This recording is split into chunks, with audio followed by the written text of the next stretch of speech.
नमस्कार, मैं हूं निशान भाई। आप मुझे देख रहे हैं एमएनएस न्यूज़ लाइव पर। जैसा कि मैं जब भी आपके सामने आता हूं तब आपके सामने एक नया और एक अलग विषय लेकर आता हूं।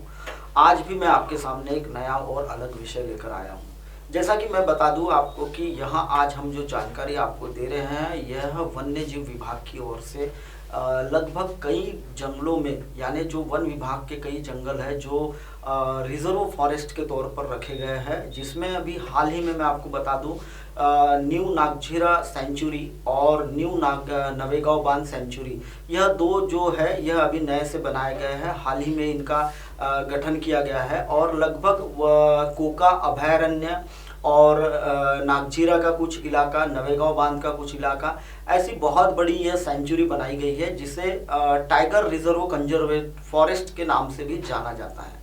लेकिन अब यहाँ एक सबसे बड़ी चौंकाने वाली बात मैं आपको बता दूं कि जो भंडारा के जो वन्य जीव विभाग का जो काम देख रहे हैं, वह जो सारा जो मामला है, वहाँ के जो वन कर्मचारी है, फिर वो आरएफओ हो, रेंज फॉरेस्ट ऑफिसर हो, या वहाँ के जो गार्ड हो या फॉरेस्टर हो, यह सारे मिलकर उस जंगल को किस तरीके से खून की तरह खोखला और खा रहे हैं, इस पर हम आज चर्चा करेंगे।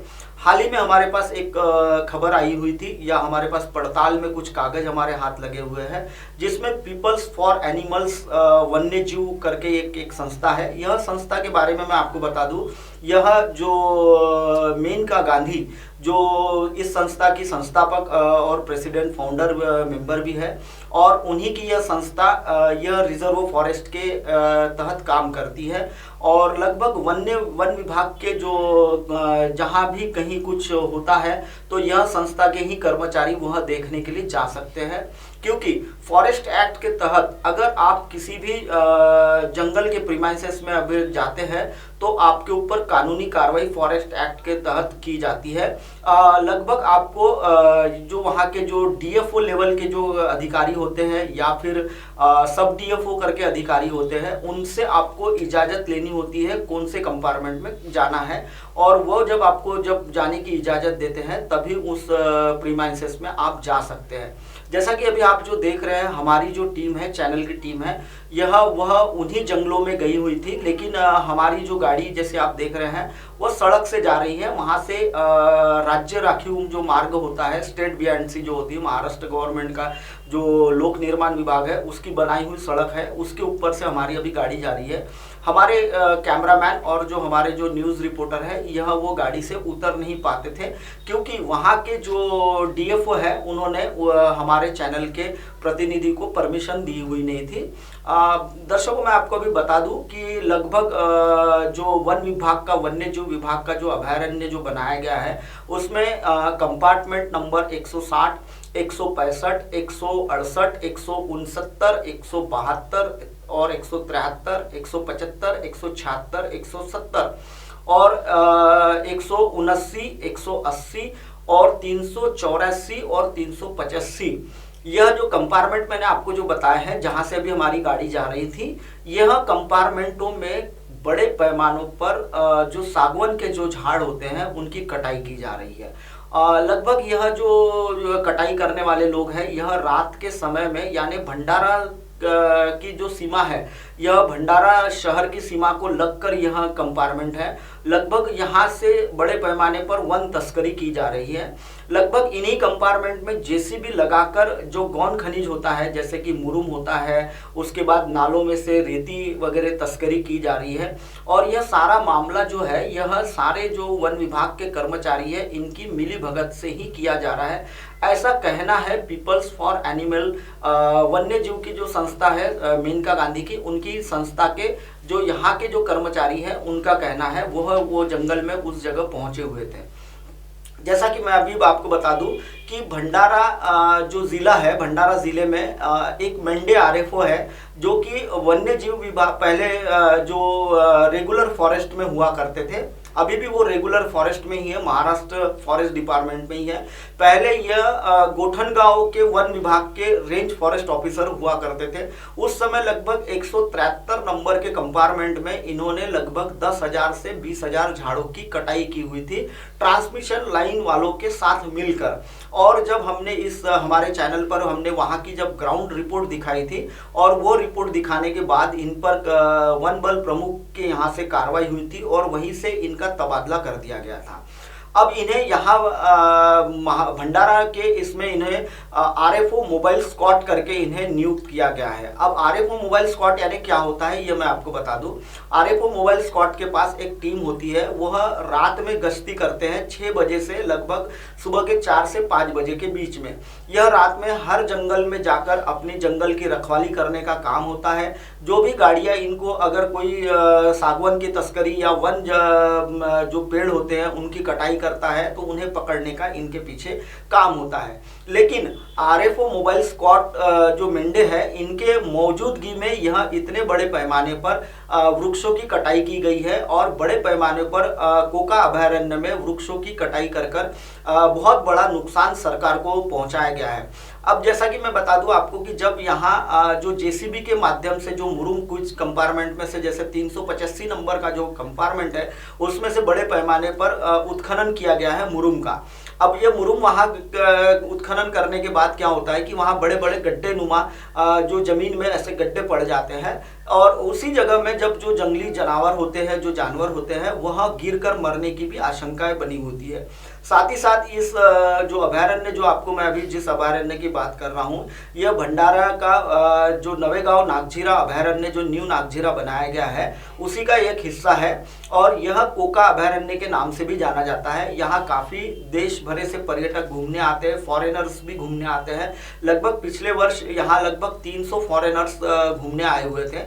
लेकिन ऐसी वन संपदा को नष्ट करने का काम खुद वन विभाग की ओर से किया जा रहा है। मैं आपको बता दूं कि यह जो सारा जो मामला है वन विभाग के कर्मचारी जब तक के शामिल नहीं होते तब तक के कोई भी वन तस्कर या कोई भी अवैध उत्खनन करने वाला जो तस्कर होता है वह इन जंगलों में जा नहीं सकता। जैसा कि मैं आपको बता दूं कि हमारी जो गाड़ी है हमने भी जंगल में वो गाड़ी हमारी गाड़ी अंदर नहीं ले गए, ये ना ही हमारा कैमरामैन गया है। अभी जब हमने इस पूरे मामले पर जो वहाँ के जो डीएफओ है उनसे हमने चर्चा की तो उन्होंने क्या कहा वो भी मैं आपको बता दूं।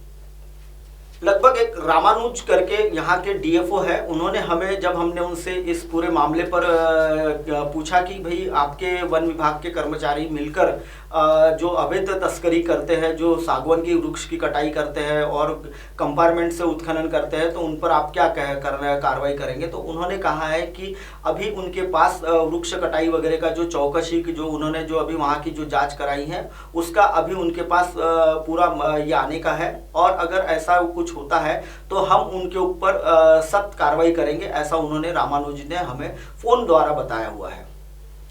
दर्शकों दूसरी खबर पर रुक करते हैं। अभी मैं आपको बता रहा हूँ यह भी वन विभाग से रिलेटेड है, लेकिन यह वन विभाग से रिलेटेड यह गोंदिया जिले की खबर है। गोंदिया जिले के लगभग सड़क अर्जुनी तहसील के तहत आने वाले जो डोंगरगांव करके गांव है वहाँ की यह खबर है। जैसा कि मैं आपको बता दूं कि यह जो खबर है यह वन विभाग से ही रिलेटेड खबर है। लगभग सड़क अर्जुनी से 10 किलोमीटर की दूरी पर डोंगरगांव डिपो करके एक गांव है। वहां के सीमा क्षेत्र में लगभग कुछ लोगों ने वन जमीन पर अतिक्रमण किया हुआ है और वो अतिक्रमण राजस्व विभाग की जो जमीन है यानी जो रेवेन्यू डिपार्टमेंट होता है उसकी भी जमीन पर उन्होंने अतिक्रमण किया है। लगभग आपको यह बता दूं कि खड़की ग्राम पंचायत के आने वाले डोंगरगांव डिपो के तहत यह मामला हुआ है।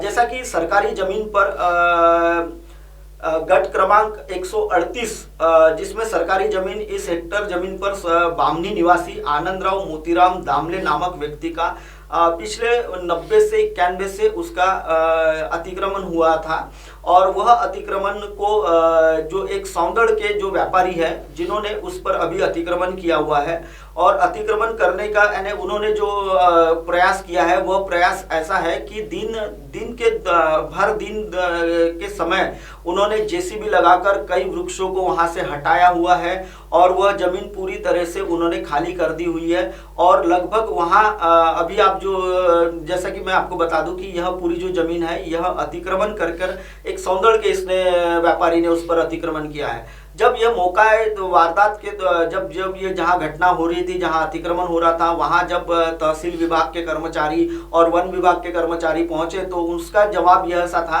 कि आप अपनी कीमत बताएं हमें, बीच में ही किसी काम में अड़थड़ा न डाले और आप अपनी कीमत लेकर ये हमें अतिक्रमण करने दें, ऐसा उस सौंदर्य के व्यापारी ने कहा हुआ है।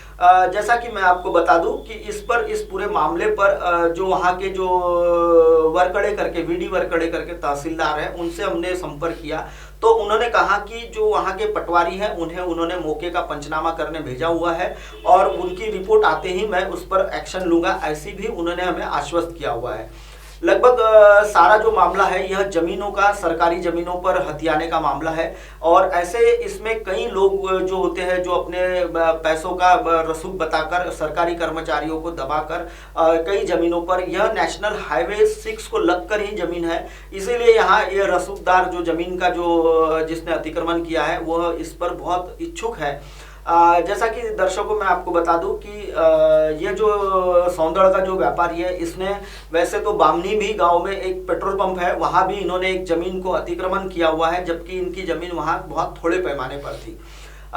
फिलहाल वक्त हो चला है ब्रेक का। ब्रेक से लौटने के बाद देखिएगा देश और दुनिया की तमाम खबरें। बने रहिए MNS न्यूज के साथ।